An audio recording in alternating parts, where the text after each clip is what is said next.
حالم از قلم نمرہ احمد باب اول گدلے پانیوں کا سنگم۔ اس نے خواب میں دیکھا کہ وہ گدلی سی جگہ ہے، دو دریاؤں کا سنگم۔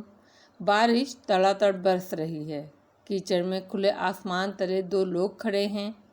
ایک سنہری بالوں والی لڑکی ہے، بارش نے اس کو بھگو دیا ہے، اس کے بال گیلے ہو کر گالوں سے چپک گئے ہیں۔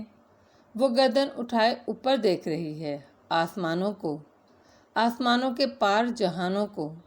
سامنے ایک آدمی کھڑا ہے، کیچڑ سے اس کے پیر لت پت ہیں۔ وہ دراز قد اور کسرتی بازوؤں والا ہے، اس کے گیلے بال ماتھے پر بکھرے ہیں۔ وہ اپنے گریبان میں ہاتھ ڈالتا ہے اور ٹائی نوچ کر اتارتا ہے، پھر وہ آستینے موڑتا ہے پیچھے اور پیچھے۔ لڑکی ابھی تک اوپر دیکھ رہی ہے۔ آدمی جھکتا ہے، کیچڑ سے مٹھی بھرتا ہے، سیدھا کھڑا ہوتا ہے، مٹھی لڑکی کی طرف بڑھاتا ہے۔ میرے ساتھ رہو، ہم دونوں کو ایک دوسرے کی ضرورت ہے، وہ بارش اور طوفان میں بلند آواز سے کہتا ہے۔ وہ چونک کر اسے دیکھتی ہے، پھر اوپر نگاہ اٹھاتی ہے۔ دور آسمانوں پر ایک پرندہ اڑتا ہوا آ رہا ہے، اپنے پر پھیلائے ہوئے اس آدمی کے سر کے اوپر فضا میں آ رکتا ہے، چکر کاٹتا ہے، کاٹتا ہے، کاٹتا ہے۔ لڑکی انگلی اٹھا کر اشارہ کرتی ہے، الفاظ اس کے لبوں سے نہیں نکل پاتے، مگر وہ ہونٹ ہلا کر کہتی ہے بے آواز۔ وہ دیکھو، آدمی مٹھی بڑھائے ہنوز کھڑا رہتا ہے، اس کی مٹھی میں کیچڑ ہے اور کیچڑ میں دمکتی ایک سونے کی چابی ہے۔ میرے ساتھ رہو، میرے ساتھ رہو، وہ ہنوز کہہ رہا ہے۔ پرندہ اس کے سر پر چکر کاٹ رہا ہے، سرخ سنہرے رنگ کا پرندہ، عقاب جیسا، نیلے ہیرے جیسی آنکھوں والا پرندہ۔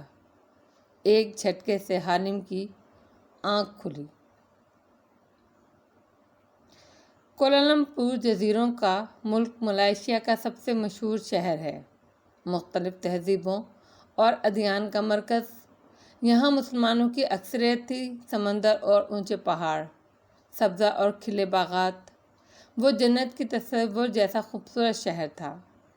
اور اس صبح وہ معمول کے مطابق آوازوں، شور اور بے فکر قہقہوں سے گونج رہا تھا۔ لوگ مصروفیت سے اپنے روزمرہ کے کام نپٹا رہے تھے، سڑکوں پہ، دفتروں میں، گھروں میں۔ کوالالمپور کو عام زبان میں KL کہا جاتا تھا۔ KL کے مصروف کاروباری مراکز کے علاقے میں ایک اونچی عمارت بے نیازی سے کھڑی دکھائی دیتی تھی۔ اس کے 12ویں فلور پر آؤ تو آفس کیبن بنے تھے اور ورکرز مصروف دکھائی دیتے تھے۔ ٹائپنگ کی آوازیں، فون کی گھنٹیاں، یوں دکھائی دیتا تھا کہ اس آفس میں ہر دن کی طرح کام جاری و ساری تھے۔ ایسے میں ایک نوجوان ہاتھ میں فائل پکڑے تیز تیز چلتا جا رہا تھا۔ چینی نقوش کی صورت کا حامل وہ درمیانے قد کا تھا اور چہرے پر دبا دبا جوش تھا۔ ایک آفس کے دروازے کے سامنے وہ رکا، خوشی کو قابو کرتے ہوئے مسکراہٹ دبائی اور دھڑلے سے دروازہ کھولا۔ اندر آفس ٹیبل کے پیچھے ایک تھکا ماندہ، ادھیڑ سی عمر کا شخص بیٹھا تھا، ٹائی ڈھیلی کیے، بگڑے تاثرات لیے۔ اس نے آنکھیں اٹھا کر اکتاہٹ سے اندر داخل ہوتے نوجوان کو دیکھا۔ مولیا، میں اس وقت کوئی بات نہیں سننا چاہتا، میں ساری رات سو نہیں پایا، ابھی مجھے ڈسٹرب نہ کرو۔ انور صاحب، اچھی خبر ہے۔ مولیا دمکتے چہرے کے ساتھ کرسی کھینچ کر سامنے بیٹھا تو انور صاحب نے ہاتھ جھلایا۔ تمہیں لگتا ہے اس وقت مجھے کوئی خبر خوش کر سکتی ہے؟ میری لاپرواہی سے باس کا لیپ ٹاپ چوری ہو گیا ہے اور تمہیں اپنے کاموں کی پڑی ہے۔ وہ ناراض چینی آنکھیں مولیا پر جما کر زور سے بولے، ابھی تو باس کو معلوم ہی نہیں ہے کہ ان کا لیپ ٹاپ، جس میں ہمارے بزنس کے خفیہ دستاویزات ہیں اور جو انہوں نے مجھے وائرس سے پاک کرنے کے لیے دیا تھا، میں گم کر چکا ہوں۔ جاؤ، خدا کے لیے۔ سر، تحمل سے میری بات سنیں۔ مولیا نے لیپ ٹاپ کو ٹریس کر لیا ہے، وہ چہک کر بولا۔ ملائیشیا کے لوگ عموماً میں نے کر لیا ہے کی جگہ اپنا نام لے کر کہتے ہیں کہ جیسے مولیا نے یہ کر لیا ہے۔ انور صاحب کا جھکا اترا چہرہ تیزی سے سیدھا ہوا، آنکھیں پھیلیں، بہت سے رنگ چند لمحوں میں بدلے۔ کیا مطلب؟ کیسے؟ وہ تیزی سے آگے ہوئے۔ حالم، مولیا نے جوش اور فخر سے وہ فائل سامنے رکھی۔ انور صاحب نے چونک کر اسے دیکھا، پھر سیاہ فائل کو۔ تم نے حالم کو ہائر کیا؟ ان کی آواز سرگوشی میں بدل گئی، دلچسپ سرگوشی میں، آنکھوں میں چمک ابھری۔ جی، مولیا نے رات کو ہی اسے کال کر دی تھی اور صبح تک اس نے سارا کھوج جگا لیا ہے۔ اتنی جلدی؟ ان کو خوشگوار سی بے یقینی ہوئی۔ وہ حالم ہے سر، حالم یعنی خواب دیکھنے والا، مگر خواب وہ ہمارے پورے کرتا ہے۔ ہم جیسے لوگ پولیس کے پاس جا نہیں سکتے کیونکہ پولیس لیپ ٹاپ کو ایویڈنس میں شامل کر کے اسے دیکھے گی ضرور، اور ہمارے کارپوریٹ سیکریٹریٹ کمپرومائز ہو جائیں گے اور باس کو بھی علم ہو جائے گا۔ اسی لیے ہمارے پاس حالم جیسے پرائیویٹ اسکیم انویسٹیگیٹر سے اچھا کوئی آپشن نہیں تھا۔ تم نے بہت اچھا کیا۔ حیرت ہے مجھے اس کا خیال کیوں نہیں آیا، حالانکہ کتنے کام کروا چکے ہیں ہم پچھلے چند ماہ میں اس سے۔ وہ تھکان سے پہلی دفعہ مسکرائے، پھر خیال آنے پر پوچھا، کیسا ہے وہ؟ ویسا ہی نخریلا، مغرور اور موڈی ہے تو ویسا ہی، کتنی کی منتیں کرنی پڑتی ہیں اس کی، پھر کام کرنے کی حامی بھرتا ہے وہ، لیکن ایک دفعہ ذمہ داری اٹھا لے تو کام کر کے دم لیتا ہے۔ ایسے ہی تو وہ کے ایل کی بلیک مارکیٹ کا سب سے ذہین اور شاطر انویسٹیگیٹر نہیں ہے سر، اس کی ذہانت۔ اچھا، اب کام کی طرف آؤ، انہوں نے بیزاری سے ٹوکا تو مولیا کی زبان کو قفل لگا۔ وہ خجل سا مسکرا کر بولا، اچھا یہ دیکھیں، اس نے لیپ ٹاپ کو ٹریس کر لیا ہے۔ اس وقت ہمارا لیپ ٹاپ اس ایڈریس پر موجود ہے۔ مولیا نے فائل کھول کر اس پر ایک جگہ دستک دی۔ انور صاحب آگے کو جھکے، اینک ناک پر جمائی اور غور سے پڑھا۔ یہ تو کسی کے گھر کا پتہ لگ رہا ہے، مگر یہ کون؟ ایک منٹ۔ انہوں نے چونک کر آنکھیں گھمائیں اور چہرہ فق ہوا۔ یہ تو تینگو کامل محمد کا گھر ہے۔ انہوں نے چونک کر سر اٹھایا تو منہ آدھا کھل چکا تھا اور پیشانی پر پسینہ پھوٹنے لگا تھا۔ تینگو کامل نے ہمارا لیپ ٹاپ چرایا؟ او خدا، مجھے اٹھا لے مجھے میرے اللہ۔ صبر کریں سر، صبر؟ میں باس کو کیا منہ دکھاؤں گا؟ وہ چیخے، میری کار سے ان کا لیپ ٹاپ چوری ہوتا ہے، اور چوری کرنے والا کون ہے؟ ہمارا سب سے بڑا حریف۔ یا اللہ، وہ اب تک کیا کچھ کر چکا ہوگا ہمارے ڈاکومنٹس کے ساتھ۔ انہوں نے پیشانی پر ہاتھ رکھا اور آنکھیں بند کر لیں۔ مولیا نے جلدی سے پانی کا گلاس بھر کے ان کے سامنے کیا۔ انور صاحب نے جھٹ گلاس اٹھایا اور گھٹاگھٹ پی گئے، پھر گہری سانس لے کر خود کو نارمل کرنے لگے۔ ابھی تک تو میں نے سر کو یہ کہہ رکھا ہے کہ لیپ ٹاپ ٹھیک کروا رہا ہوں، چند گھنٹے سے زیادہ میں ان کو ٹال نہیں سکتا۔ اب بتاؤ، وہ خود پہ قابو پاتے ہوئے فکر مندی سے پوچھنے لگے، وہ کتنی جلدی تینگو کامل کے گھر سے لیپ ٹاپ نکال کر لا سکتا ہے؟ کون؟ میرا دادا، جو قبر میں بیٹھا تمہیں خط لکھ رہا ہے۔ You idiot! انہوں نے زور سے میز پر ہاتھ مارا۔ پانی کا گلاس تو کانپا ہی۔ مولیا خود بھی اچھل پڑا۔ میں وہ حالم کا پوچھ رہے ہیں آپ؟ مگر سر، وہ انویسٹیگیٹر ہے، اس سے زیادہ وہ کچھ نہیں کرے گا۔ اور مگر انور صاحب کے تاثرات اور لال انگارہ آنکھیں دیکھ کر وہ گڑبڑا کے اٹھا۔ میں کچھ کرتا ہوں، اس کی منت کرتا ہوں۔ انور صاحب نے خاموشی سے انگلی سے اسے قریب بلایا اور وہ ڈرتے ڈرتے ان کے قریب جھکا۔ اگر وہ اتنے زور سے گرجے کہ مولیا بے اختیار پیچھے ہٹا۔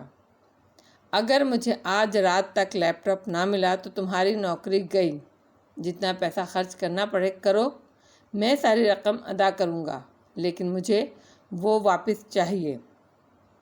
روجر باس، اس نے اسبات میں زور زور سے گردن ہلائی، جلدی فائل سمیٹی اور باہر کو بھاگا۔ اپنے آفس میں آ کر اس نے دروازہ بند کیا اور کرسی پر آ کر نڈھال سا گرا۔ مگر وقت مزید ضائع نہیں کیا جا سکتا تھا۔ ایک نظر اپنی بیوی بچوں کی تصاویر کو دیکھا جو میز پر رکھے فریمز میں لگی تھی اور پھر فون پر نمبر ملانے لگا۔ کالنگ حالم۔ جلد ہی اس نے فون اٹھا لیا۔ میں سوچ ہی رہا تھا کہ ابھی تک میری صبح خوشگوار کیوں گزر رہی ہے، کوئی نحوست کیوں نہیں گھل رہی اس میں۔ فون کرنے کا شکریہ مولیا، اب بتاؤ کیا کام ہے؟ خوشگوار سی مردانہ آواز کانوں سے ٹکرائی تو مولیا کی صبح میں سارے زمانے کی نحوست گھل گئی۔ چہرے کے زاویے بگڑے مگر وہ ضبط کر کے مسکرایا۔ تمہارا شکریہ ادا کرنے کے لیے فون کیا تھا۔ ہو ہی نہیں سکتا، کام بتاؤ، وہ اب کے رکھائی سے بولا تھا، مگر یاد رکھنا اگلے 4 دن میں مصروف ہوں، جمعرات کے بعد کر سکوں گا۔ اب بتاؤ پھر سے کیا کھویا ہے تم نے؟ وہی لیپ ٹاپ، وہ بے چارگی سے بولا۔ وہ کیسے نکلواؤں؟ کیا مطلب ابھی تک نکلوایا نہیں ہے؟ وہ کمال آدمی ہو یار تم، 2 گھنٹے پہلے رپورٹ دی تھی تمہیں، اپنے 4-5 سیکیورٹی کے بندے لے کر جاتے، ان کے گھر میں گھستے اور نکال کے یہ جا وہ جا۔ حالم خدا کے لیے سمجھو۔ مولیا اپنے بال نوچنا چاہتا تھا۔ ہم کارپوریٹ سیکٹر کے لوگ ہیں، غنڈے بدماش نہیں ہیں۔ جتنے اچھے ہمارے سیکیورٹی آفیسرز ہیں اس سے کہیں اچھے لوگ تینگو کامل کے پاس ہوں گے۔ وہ تینگو کامل ہے، ایک امیر اور طاقتور ترین آدمی۔ نہ ہوتا تب بھی ہم یہ نہیں کر سکتے تھے کیونکہ لیپ ٹاپ انور صاحب کی لاپرواہی سے کھویا ہے۔ ہم باس کو بتائے بغیر اس کو واپس حاصل کرنا چاہتے ہیں، کل صبح سے پہلے۔ دیکھو اگر تو تمہیں یہ غلط فہمی ہے کہ میں تینگو کامل کے گھر جا کر تمہارا لیپ ٹاپ چراؤں گا تو میں یہ نہیں کرنے لگا۔ سوری، حالم چور نہیں ہے، صرف انویسٹیگیٹر ہے۔ وہ بے رخی سے بولا تھا۔ پھر میں کیا کروں؟ میری نوکری چلی جائے گی یار۔ مولیا نے بے چارگی سے فوٹو فریمز کو دیکھا۔ آفس بلائنڈر سے چھن کر آتی دھوپ میں مزید چمک بڑھ گئی۔ تیز دھوپ بے سائبان، اس کا دل بیٹھنے لگا۔ اچھا پھر کسی چور کو ہائر کرو، وہ رات کو چرا لائے گا۔ حالم نے گویا ناک سے مکھی اڑائی۔ میں ایک کاروباری آدمی ہوں، کہاں جانتا ہوں گا ان چور ڈاکوؤں کو؟ تم کچھ کرو نا پلیز، میں منہ مانگی رقم ادا کروں گا۔ دوسری طرف خاموشی چھا گئی۔ پہلے سے دگنی رقم دو گے؟ مولیا جھٹکے سے سیدھا ہوا، چہرہ کھل اٹھا۔ ہاں بالکل، مگر میں 3 گنا لوں گا۔ مولیا نے فون کو کان سے ہٹا کر گھورا، پھر ضبط کرتے ہوئے دوبارہ کان سے لگایا۔ جو مانگو گے دوں گا۔ پھر ایک کام کرو۔ حالم کا لہجہ اب کے نرم پڑا، جیسے اسے مولیا پر ترس آ گیا ہو۔ مجھے 2-2.5 گھنٹے دو، میں تینگو کامل کے تمام ملازموں کی پروفائلز تمہیں دے دیتا ہوں، ان کی صلاحیتیں اور ان کی کمزوریاں۔ تم جس ملازم کو بہتر سمجھو اس کے پاس جا کر اس کو ڈرا دھمکا کے یا پیسے کا لالچ دے کر خرید لو۔ گھر کا بھیدی آسانی سے لیپ ٹاپ نکال کر دے گا۔ مولیا کا منہ کھل گیا۔ یہ میں کروں گا مطلب کہ کیا تم خود ان ملازموں سے بات نہیں کر سکتے؟ یو نو واٹ مولیا، تم اس قابل نہیں ہو کہ تمہاری مدد کی جائے۔ اب فون نہیں کرنا۔ کھٹ سے فون بند ہو گیا۔ مولیا کا سر گھومنے لگا۔ اس نے دوبارہ نمبر ملایا۔ پلیز حالم، فون اٹھا لو۔ وہ آواز بلند دعا کر رہا تھا۔ اگر باس کو معلوم ہو گیا، گھن کے ساتھ وہ بھی پس جائے گا، وہ تو سڑک پر آ جائے گا۔ مگر حالم فون نہیں اٹھا رہا تھا۔ میز پر رکھے فوٹو فریمز اب دھوپ کی حدت سے چمکنے لگے تھے، جیسے اس کے بیوی بچے سائے سے نکل کر ننگے سر سورج تلے آ کھڑے ہوئے ہوں۔ اس کا تو گھر بھی کمپنی کا دیا ہوا تھا۔ اس نے غصے اور بے بسی سے پیغام ٹائپ کیا۔ حالم فون اٹھاؤ ورنہ میں خودکشی کر لوں گا۔ آفس کے دروازے کا لاک کھول کر خودکشی کرنا، ورنہ لاش سے بدبو آنے میں چند دن لگ جاتے ہیں۔ میں تمہاری منت کرتا ہوں، میں اس کے ملازموں سے خود بات کروں گا، صرف مجھے ان کی پروفائلنگ کر دو۔ اس نے جلدی پھر پیغام لکھا۔ پہلے مجھ سے معذرت کرو۔ فوراً جواب آیا۔ کیسے؟ ایک کاغذ پر لکھو۔ حالم KL کا بہترین اسکام انویسٹیگیٹر ہے اور میں آئندہ اس سے اختلاف نہیں کروں گا۔ تمہارے یہ لکھنے تک میں پروفائل تیار کر لوں گا۔ مولیا نے فوراً سے نوٹ پیڈ پر قلم گھسیٹا۔ میں نے یہ لکھ بھی لیا، اس کو 555 دفعہ لکھو، وہ غرا کر بولا اور فون کٹ گیا۔ مولیا نے گہری سانس لی، آستین سے پیشانی پہنچی اور جلدی جلدی قلم کاغذ پر گھسیٹنے لگا۔ پتہ نہیں اس شخص کی کون سی انا کو تسکین ملتی ہے ایسے کاموں سے۔ وہ غصے سے بڑبڑا بھی رہا تھا۔ کمرے میں دھوپ پھیلتی جا رہی تھی، مگر اس نے اے سی کو تیز نہیں کیا، اسے خیال ہی نہیں آیا۔ بس سر جھکائے لکھتا گیا۔ جانے کتنی دفعہ لکھا گیا تھا کہ اس نے سر میز پر رکھ دیا اور خالی نظروں سے قلم اور پینسل سے بھرے مگ کو دیکھنے لگا۔ اس کا سر درد کر رہا تھا، جیسے دماغ پھٹنے کو ہو۔ انور صاحب کے ساتھ اس کی نوکری اور گھر دونوں ہی جائیں گے۔ اتنے میں فون کی گھنٹی چنگاڑی تو مولیا اچھل پڑا۔ تیزی سے فون اٹھایا۔ حالم کی ای میل آئی تھی۔ اس کے جسم کا ہر عضو آنکھ بن گیا تھا۔ کچھ دیر بعد وہ چند پرنٹڈ کاغذ اپنے سامنے پھیلائے بیٹھا تھا۔ کھلا لیپ ٹاپ ترچھا کر کے یوں رکھا ہوا تھا کہ سورج کی کرنوں کا راستہ رک گیا تھا۔ فوٹو فریم چھائے تلے آ گئے تھے، ان کو جیسے سائبان مل گیا تھا۔ تینگو کامل کا ڈرائیور۔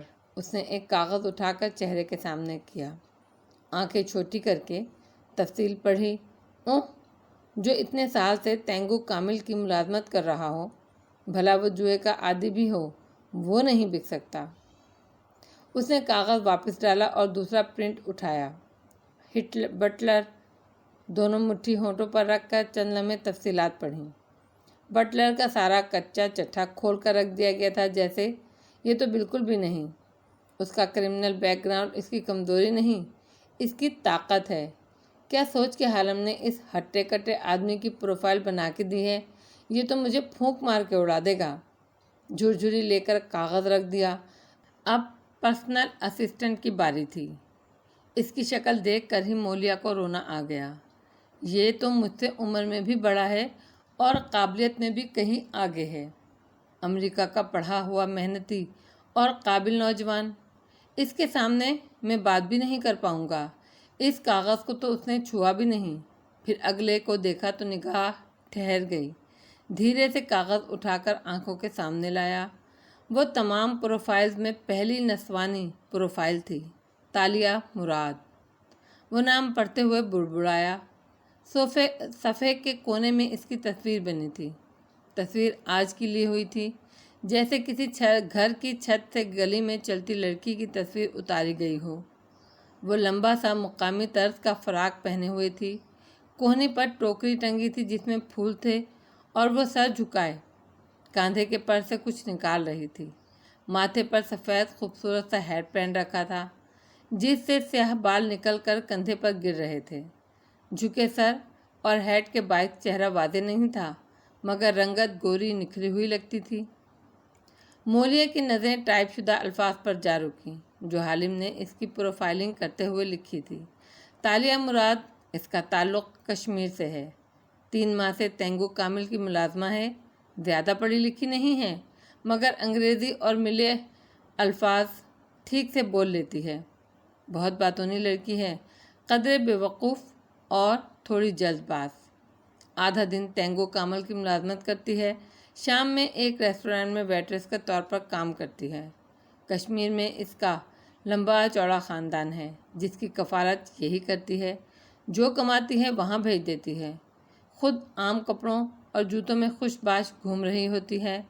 تالیہ کو سوپ بنانے، احمقوں کی طرح بہت بولنے اور ہر چھپکلی کو، کاکروچ کو دیکھ کر چیخیں مار مار کر رونے کے علاوہ کچھ نہیں آتا۔ وہ ایسی لڑکیوں میں سے ہیں جن کے پاس اچھی شکل اور دراز قد کے علاوہ کوئی خصوصیت اور صلاحیت نہیں، نہ ذہانت نہ تعلیم۔ اس کے باوجود تینگو کامل ہو یا سوپ پارلر والے، سب تالیہ سے محبت کرتے ہیں۔ میں یہ دیکھ کر بہت حیران ہوا کہ ایک کم ذہن، کم علم اور سادہ سی لڑکی پہ سب اتنا اعتماد کیوں کرتے ہیں، مگر اس کی وجہ صرف یہ ہے کہ وہ ایماندار، سچ بولنے اور خیال رکھنے والی لڑکی ہے، خوش اخلاق اور ہنس مکھ ہے۔ انہی خامیوں کی وجہ سے وہ زندگی میں کبھی ترقی نہیں کر سکی اور نہ ہی کبھی کر سکے گی۔ وہ ایک بہرمانہ تجزیہ تھا۔ مولیا کی پیشانی پر افسوس کی لکیریں ابھریں۔ عالم کتنا بے مروت اور شفاق ہے، یا شاید مادہ پرست۔ ابھی وہ کوئی اور تبصرہ کرتا، لیکن صفحے کا آخری پیراگراف پڑھ کر ٹھٹک گیا۔ تالیہ یہاں ان لیگل ہے۔ وہ نوکری کی تلاش میں آنے والے غیر قانونی پاکستانیوں میں سے ہے، اور یہی اس کی وہ کمزوری ہے جس کی بنا پر اس کو ڈرایا دھمکایا جا سکتا ہے۔ اوہ، تب ہی تینگو کامل نے اسے ملازمت دی۔ ان لیگل لڑکی یعنی کم تنخواہ اور مراد۔ کنجوس تو وہ ہمیشہ سے تھا۔ غیر قانونی تاریک وطن۔ مولیا نے چہرہ اٹھایا تو اس کی آنکھیں اب چمک رہی تھیں۔ رنگت میں پھر سے سرخیاں گل گئی تھیں اور فوٹو فریم چھاؤں میں محفوظ دکھائی دیتے تھے۔ مجھے اس لڑکی کو ڈھونڈنا ہے۔ کار کی چابی اٹھاتے ہوئے اس نے تمام کاغذ سمیٹ کر فائل میں رکھے، ایک نظر لڑکی کے پتے پر ڈالی اور فائل لیے اٹھا۔ مجھے ان چند گھنٹوں میں اس لڑکی کے ذریعے باز کا لیپ ٹاپ واپس حاصل کرنا ہے۔ وہ ایک عزم سے باہر کو بھاگا تھا۔ سوپ پارلر میں دوپہر اپنی ساری حدت کے ساتھ جلوہ گر نظر آتی تھی۔ یخنی کی خوشبو اور اشتہا انگیز دھوئیں سارے میں پھیلے تھے۔ کچن میں ایک ساتھ بہت سی چیزیں پک رہی تھیں۔ اندر جھانکو، 2 ویٹر ٹرے پہ برتن لگا رہے تھے۔ ایک ویٹرس ایک پلیٹر پر جھکی کھڑی اس میں رکھے ملکوبے کو سجا رہی تھی۔ ایک بوڑھا آدمی ایپرن اور ٹوپی پہنے کھڑا سوپ کے دیچکے میں چمچ ہلا رہا تھا۔ صرف وہی فارغ بیٹھی نظر آ رہی تھی، خالی کاؤنٹر پر چوکڑی کے انداز میں بیٹھی۔ اس نے ایپرن اوپر پہن رکھا تھا اور بال ٹوپی میں مقید تھے۔ یہ واضح نہ تھا کہ وہ کتنے لمبے تھے، مگر چہرہ بیضوی اور سرخ و سفید سا تھا، سیبوں جیسا، گال جن پر مسکرانے سے ڈمپل پڑتے تھے، اور بڑی بڑی سبز آنکھیں۔ وہ ایشیائی نقوش والی پیاری سی لڑکی تھی، اور اس وقت آنکھیں گھما کر سب کو دیکھتی، مسکراتی ہوئی گنگنائے جا رہی تھی۔ دفعتاً دوسری ویٹریس نے سر اٹھا کر اکتاہٹ سے اسے دیکھا۔ کتنا کام پڑا ہے، اگر تم تھوڑا سا کر لو گی تو وزن نہیں کم ہو جائے گا تمہارا۔ تالیہ گانا روک کر ہلکا سا ہنسی، پھر آنکھیں سیدھی ویٹرس پر جمائیں اور بولی، میرے گانے سے سوپ میں ذائقہ آتا ہے۔ آپ لوگوں نے وہ مووی دیکھی ہے کنگ فو پانڈا؟ نہیں دیکھی نا؟ میں نے بھی نہیں دیکھی، لیکن سنا ہے اس میں ایک موٹا سا پانڈا تھا جو… تم اپنی تنخواہ کا کیا کیا لیتی؟ تالیہ۔ بوڑھے شیف نے ایک دم اس کی طرف گھوم کر سختی سے سوال پوچھا تو تالیہ کی زبان رکی، لیکن مسکراہٹ برقرار رہی۔ جب معلوم ہے کہ تنخواہ پاکستان بھیجتی ہوں تو پوچھتے کیوں ہو پیارے اور موٹے بوڑھے؟ وہ کہہ کر خود ہی ہنسی تو باقی سب بھی ہنس پڑے، سوائے شیف کے جو خفگی سے اسے گھور رہے تھے۔ لٹا دیا نا ہر دفعہ کی طرح اپنے خاندان پر سب کچھ؟ اپنے لیے کچھ کیوں نہیں رکھتی؟ وہ ضد ہوئے۔ ارے میرے کون سے اتنے خرچے ہوتے ہیں؟ پھر اتنے سارے پیسے کا میں کیا کروں گی؟ کھاؤں نہیں؟ ایبک، اس نے بات کرتے کرتے کفگیر اٹھایا اور ویٹر کے ہاتھ پر مارا، جو ٹوکری سے گاجر بے پرواہی سے اٹھا رہا تھا۔ ہاتھ پہ لگی تو اس نے بدمزگی سے تالیہ کو دیکھا، جس نے نفی میں دائیں بائیں گردن ہلائی۔ یہ مالک کی امانت ہے، ہم اسے نہیں کھا سکتے۔ بس بس تالیہ، تم اپنی سچائی اور ایمانداری کو لے کر ہمیشہ ویٹریس کی ویٹریس ہی رہنا۔ وہ برہمی سے ٹرے اٹھاتا باہر نکل گیا۔ تالیہ پھر سے ہنسی اور کندھے اچکا دیے، پھر گردن موڑی تو ہیڈ شیف اس طرح اسے ناراضگی سے گھور رہا تھا۔ تالیہ نے مسکراہٹ دبا لی۔ تمہارے خاندان نے کیا تمہیں پیسہ کمانے والی مشین سمجھ رکھا ہے؟ تمہارا باپ اور بھائی خود کیوں کام نہیں کرتے؟ چلو ماں باپ تو ٹھیک ہے، بھائی بھابھی اور ان کے بچوں کا خرچہ بھی تم کیوں اٹھاؤ؟ کیا ان کو احساس نہیں ہوتا کہ تم ایک انسان ہو اور 2 نوکریاں کر کے گزارا کرتی ہو؟ غصے اور بے بسی کی حدت سے ان کی آنکھوں میں پانی آ گیا۔ ایسی بات نہیں ہے، تالیہ اداس ہوئی۔ ابو بیمار رہتے ہیں، بھائی کی نوکری سے گزارا نہیں ہوتا، بھابھی کے بچے ہیں وہ کام نہیں کر سکتی، اور وہ سب کوشش تو کرتے ہیں نا، پھر ان کا کیا قصور؟ اگر میں ذرا پڑھی لکھی ہوتی تو کوئی نوکری کر لیتی، اچھی تھی، لیکن خیر۔ وہ کھلے دل سے مسکرائی۔ میرے کون سے خرچے ہیں یہاں، نہ پڑھائی وغیرہ کرنی ہوتی ہے، نہ بیمار پڑتی ہوں، اوپر سے ہوں بھی ان لیگل۔ کھٹاک سے ڈوئی۔ بوڑھے شیف نے اس کے کاندھے پر دے ماری۔ وہ بلبلا اٹھی۔ کیا ہے؟ نروٹھے پن سے چیخے بھی۔ 1000 دفعہ کہا ہے اس بات کا اعلان نہ کیا کرو، پولیس نے پکڑ لیا نا تو بری پھنسو گی۔ ہاں تو آپ کے سامنے ہی کہہ رہی ہوں، کون سا کسی اور کو بتا رہی ہوں؟ وہ کاندھا سہلاتی ہوئی خفقی سے ان کو دیکھ رہی تھی۔ اب ان لیگل ہوں تو اس میں میرا کیا قصور؟ ٹریول ایجنسی نے دھوکہ دیا، مجھے تو یہاں آ کر علم ہوا میرے تو پیپرز بھی انہوں نے رکھ لیے۔ خیر وہ تو انہوں نے دوسرے نام سے بنوائے تھے۔ غلطی میری اتنی ہے کہ میں نے اسی وقت عقل سے کام نہیں لیا، مگر مجھے نوکری چاہیے تھی نا۔ کندھا سہلاتے اس کا ہاتھ ڈھیلا پڑ گیا۔ اداسی سے پلکیں جھپک گئی۔ اب اگر تنخواہ بھیج دیتی ہوں پاکستان تو کیا برا کرتی ہوں؟ ایک بھائی ہی تو ہے کمانے والا۔ اب فوج کی نوکری میں کہاں گزارا ہوتا ہے 5 لوگوں کا؟ اس نے سر جھٹک کر پانی کی بوتل نکالی اور بیٹھے بیٹھے منہ سے لگائی۔ معمر شیف نے پلٹ کر اسے دیکھا۔ نرسنگ چھوڑ دی ہے اس نے۔ تالیہ نے پانی کا گھونٹ بوتل اوپر کر کے بھرا، پھر بوتل لبوں سے ہٹائی اور ڈھکن بند کرتے ہوئے ان کو دیکھ کر بولی، کہاں؟ فوج میں میل نرس ہے وہ۔ آپ کو تو میرے گھر والے اتنے برے لگتے ہیں کہ ان کی اچھی باتیں بھی بھلا دیتے ہیں آپ۔ آخر میں نیروٹھے پن سے بولی۔ شیف چند لمحے تعصب سے اسے دیکھتے رہے۔ تمہارا کوئی خواب نہیں ہے تالیہ؟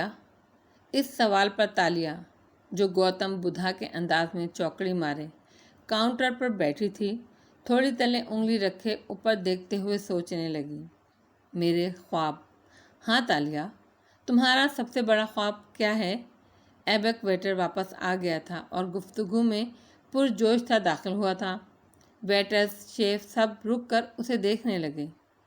جو انگلی سے گال پر دستک دیتی اوپر دیکھتی سوچ رہی تھی، پھر اس کی آنکھیں چمکی۔ اس نے ان سب کو دیکھا اور چٹکی بجائی، ہے نا؟ کیا؟ سب کام روکے اسے ہی دیکھ رہے تھے۔ تالیہ نے دانت سے نچلا لب دبائے، بڑی بڑی سب آنکھیں مسکرا کر جھپکیں۔ میرا سب سے بڑا خواب یہ ہے کہ میں ایک سوپ کارٹ دھکیلتے ہوئے شہر کی مصروف ترین سڑک پر سوپ بیچوں۔ میرا اپنا ذاتی سوپ کارٹ ہو اور لوگ میرے بہترین ریسیپی والے سوپ کے دیوانے ہوں۔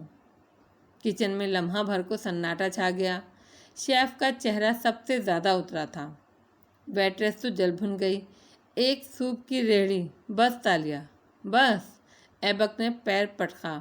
تالیہ ڈر کے ذرا خفیف ہوئی۔ کچھ غلط کہا میں نے؟ لڑکی، تم نوجوان ہو، شکل کی بھی اچھی ہو، خود مختار ہو، اور تمہارے خواب اتنے محدود ہیں۔ سوپ کی ریہڑی، اف تالیہ، اف۔ ویٹر نے ٹرے اٹھائی اور پیر پٹکتی باہر نکل گئی۔ ارے تمہیں معلوم بھی ہے ایک کارٹ کتنا مہنگا ملتا ہے؟ بات تو سنو، وہ پیچھے سے پکارنے لگی۔ تالیہ، کیا تم دوسروں کی طرح اونچے اونچے خواب نہیں دیکھتی؟ شیف نے دیچکی ڈھکن اٹھایا اور اس کے سامنے آ کر حوصلہ افزا انداز میں پوچھنے لگے، کیا تمہارا دل نہیں چاہتا تمہارا اونچا سا محل ہو جس میں تم کسی ملکہ کی طرح رہو، تمہارے پاس دولت کا ڈھیر ہو، شہزادوں جیسا شوہر ہو، تمہیں کوئی کام نہیں کرنا پڑے، نوکر چاکر ہوں، تم جس شے کو ہاتھ لگاؤ وہ سونا بن جائے؟ تالیہ مراد، کیا تم ایسا خواب نہیں دیکھتی؟ تالیہ نے ان کی آنکھوں میں دیکھتے ہوئے دائیں بائیں نفی میں گردن ہلائی۔ نہیں تو؟ بوڑھے شیف کی ساری خوش اخلاقی ہوا ہو گئی۔ ماتھے کو چھوا، اسے غصے سے کوسا اور کام کی طرف پلٹ گئے۔ تالیہ کندھے اچکا کر پھر سے ہنستی۔ میں تو ایک عام سی لڑکی ہوں، نہ میری تعلیم ہے نہ کوئی اعلیٰ خاندان۔ مجھے خوابوں میں دلچسپی ہے نہ مردوں میں، بس تینگو کامل کے گھر سے ریسٹورنٹ اور ریسٹورنٹ سے ان کا گھر۔ میری زندگی جب انہی 2 چکروں میں کٹ جانی ہے تو کیا کرنا ہے میں نے لمبے لمبے خواب دیکھ کر؟ اپنے لیے کماتی ہوں، کھاتی ہوں، گھر والوں کو کھلاتی ہوں، میں تو بہت خوش ہوں ایسے۔ میری زندگی میں کوئی مسئلہ، کوئی پریشانی نہیں ہے، وہ بے فکری سے ہنس مکھ سے انداز میں کہہ رہی تھی۔ شیف مزید اسے کچھ سخت سست سناتے کہ ایبک ویٹر تیزی سے اندر آیا۔ تالیہ، تم سے کوئی ملنے آیا ہے۔ مجھ سے؟ تالیہ نے انگلی سینے پر رکھ کر آنکھیں حیرت سے پھیلائیں۔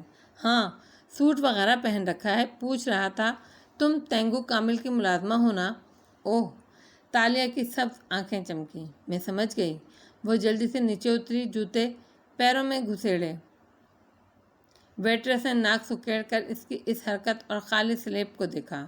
صفائی، تمیز، آداب سب خاک میں مل جاتے تھے اس کی وجہ سے۔ اور وہ باہر کو لپکی، کیپ سر سے اتار دی تھی۔ سیاہ بال جو کاندھوں تک آتے تھے اس وقت پونی میں بندھے تھے۔ وہ ہاتھوں سے سامنے کے بال درست کرتی آگے چلتی آئی۔ لبوں پہ مسکراہٹ تھی۔ کونے کی میز پہ مولیا بے چین سی بیٹھی تھی۔ چینی نقوش کا حامل وہ درمیانے قد کا نوجوان تھا اور بار بار گھڑی دیکھ رہا تھا۔ پریشان لگتا تھا۔ دفعتاً نظر اٹھائی تو دیکھا سامنے سے ایک ویٹرس چلتی آ رہی ہے۔ حالم کی دی گئی تصویر میں اس کی شکل واضح نہ تھی مگر وہ پہچان گیا۔ البتہ اپنی جگہ سے اٹھا نہیں، چہرے کو سنجیدہ بنا لیا۔ وہ سامنے آئی تو اس نے کرختگی سے کرسی کی طرف اشارہ کیا۔ بیٹھو، مجھے تم سے بات کرنی ہے۔ وہ اس کے سامنے بیٹھی، کوہنیاں میز پر رکھیں، ہتھیلیوں پر چہرہ گرایا اور دلچسپی سے اس کو دیکھا۔ بولیے۔ مولیا قدرے رعب سے کھنکارا، پھر اس کی آنکھوں میں دیکھتے ہوئے سنجیدگی سے گویا ہوا۔ تم تینگو کامل کی ملازمہ ہو نا؟ یعنی کہ میرا اندازہ درست تھا۔ وہ ہلکا سا ہنس دی۔ آپ تینگو احمد کامل کے سالگرہ کی تقریب میں تھے، شاید میرا سوپ پیا تھا آپ نے، اور اب آپ یقیناً چاہتے ہوں گے میں آپ کے لیے کام کروں، مگر تم ملائیشیا میں ان لیگل ہو، ہے نا؟ وہ سختی سے بولا تو وہ ٹھہر گئی۔ مسکراہٹ مدھم ہوئی، سبز آنکھوں میں حیرت ابھری۔ آپ کو کیسے؟ دیکھو، میں لمبی بات کرنے نہیں آیا، لیکن اگر ابھی جا کر پولیس کو اطلاع کر دوں کہ تم یہاں ان لیگل ہو تو سب سوپ پارلر کا مالک تمہیں چھوڑے گا، تینگو کامل بھی مشکل میں پھنس جائے گا۔